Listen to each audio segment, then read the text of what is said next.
Hey guys, welcome back to the WODdoc Project 365, episode 535. Tonight what we're doing is picking up on yesterday's conversation of whether or not we should use Olympic lifting shoes or lifters, right? Now, to recap yesterday's little conversation, what I said is bearing the fact that we do not lack anatomical range of motion, I think we should limit the amount of use that we use for lifters, okay?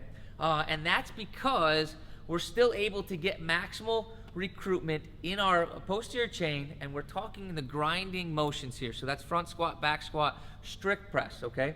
So just to review that little point, what I said is if I have full anatomical range of motion, that means that my heels can stay onto the ground. That means I'm still getting full maximal posterior chain recruitment right here. Now, if I go ahead and I just rock up onto my toes, the first thing I'm going to notice is that I get an increased recruitment of the quads. I feel them start burning more than if I sit back, okay?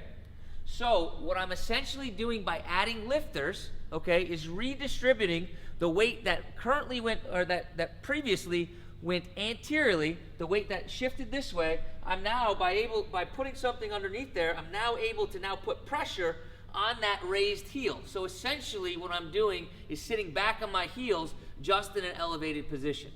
So what I then went on to say is that if we're going to use them because we lack anatomical range of motion, which is the time that we should use them for regular grinding motions, squatting motions, or strict pressing motions, right, is if we lack that anatomical range of motion. And if we do, we want to use them sparingly, so not with every single movement, because chronic use of this allows us to get adaptive shortening of the posterior complex, the heel cords. They all shorten up, and it exposes us to possible injury down the road.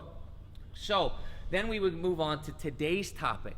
Why would somebody that has the anatomical range of motion be using lifting shoes, right? Why would we want to raise our heel if we're able to get all that posterior chain recruitment? Why we're on a flat foot? And that comes over to this.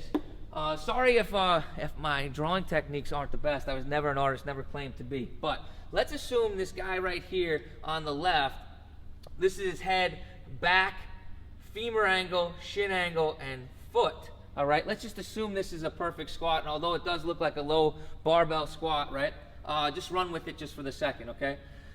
Doesn't matter if it's a low or high, okay? What you're gonna see is if this person's squat, right, his foot is flat in the ground, he has this ideal, we'll just call it shin angle, which corresponds with this ideal torso angle, all right, independent of his femur length. Don't really worry about that. Now, this guy has, everything that we want to see here, okay? The weight comes down, the center of mass is towards the middle to posterior 2/3 of his foot. Now, imagine if this guy was to be propped up, okay, on a heel. The entire movement, or the entire body, stays exactly the same, but what you're going to see is this anterior shift, okay? I'm going to hope that I do this right on the first time. So what I'm going to do is I'm going to raise this heel, but I'm still going to try to keep everything the same, okay? And what I'm going to see is that if I keep everything the same and the weight's brought out here, okay, you can see that it now falls extremely anterior to where we want it to be, that posterior 2/3 of the foot. So how do we change that? Well, the way that we change it is that we need to reposition our shin and torso angle, okay? And not everybody repositions their shin angle, but they have to, no matter what, reposition their torso angle. So what you see here is that the heel is raised, okay? And what you see relatively to the guy on the left is that there is a more vertical shin angle, all right?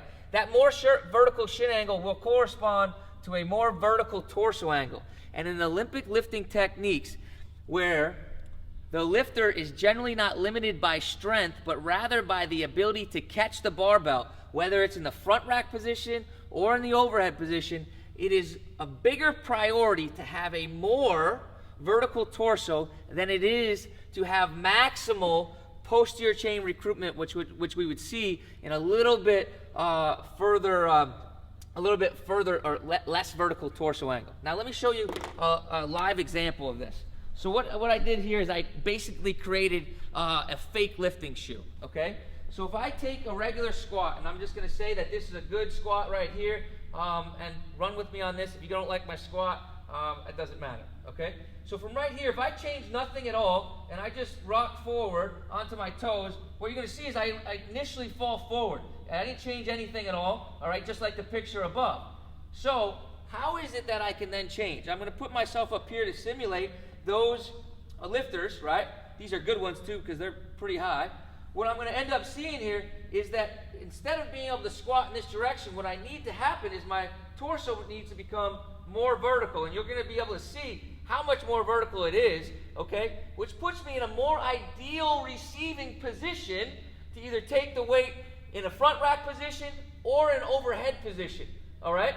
Now, from right here, could I say that I could squat as much in this position as I could in a more horizontal or a less vertical position? I can't say. Maybe a very well-trained athlete can, but the vast majority of us cannot.